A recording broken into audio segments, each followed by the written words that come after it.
सब इंतजार कर रहे थे और एक ही सवाल पूछ रहे थे, क्या वो आएगी या नहीं। हम बात कर रहे हैं प्रियंका चोपड़ा की। जगह थी करण जौहर की बर्थडे पार्टी और सबकी आंखें प्रियंका चोपड़ा का इंतजार कर रही थी।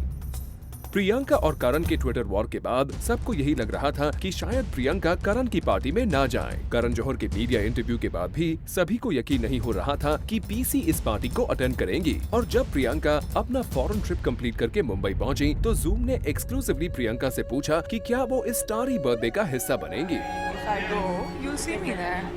सुना आपने, प्रियंका बिल्कुल भी कंफर्म नहीं करना चाहती थी कि वो इस पार्टी में जा रही हैं या नहीं। आखिर इस पार्टी में करण के अलावा शाहरुख खान भी अपनी वाइफ गौरी के साथ मौजूद होंगे, जिनके साथ उनके लिंकअप की बातें आए दिन मीडिया में चलती रहती हैं। तभी तो इतनी स्टार स्टडड पार्टी में सबकी नजरें बस प्रियंका को ही तलाश रही थी और बर्थडे बॉय की पूछताछ इतनी नहीं हो रही थी जितने प्रियंका के लिए सवाल किए जा रहे थे।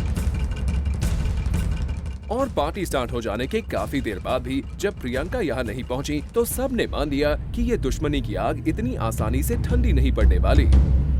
लेकिन जब पार्टी को खत्म होता देख मीडिया पैकअप में लगा हुआ था, तब हुई एक्ट्रेस प्रियंका चोपड़ा की एंट्री और सभी प्रियंका को यहाँ देखकर हैरान रह गए। प्रियंका के यहाँ पहुँचते ही सबको इस बात का एहसास हो गया कि पीसी और करण जौहर की दुश्मनी का अंत हो चुका है। वैसे इस झगड़े की खात्मे की झलक उस समय से ही मिलने लगी थी जब एक इवेंट पर शाहरुख प्रियंका के साथ डांस करते हुए नजर आए थे और तभी जूम ने आपको खबर दी थी कि शाहरुख प्रियंका और करण जौहर के बीच दोस्ती करवाने के लिए काफी मेहनत कर रहे हैं। वह लगता है शाहरुख की मेहनत का ही नतीजा है कि कुछ समय पहले ही मीडिया में एक दूसरे के खिलाफ खुलकर बात करने वाले ये पुराने दुश्मन दोस्त बन गए हैं।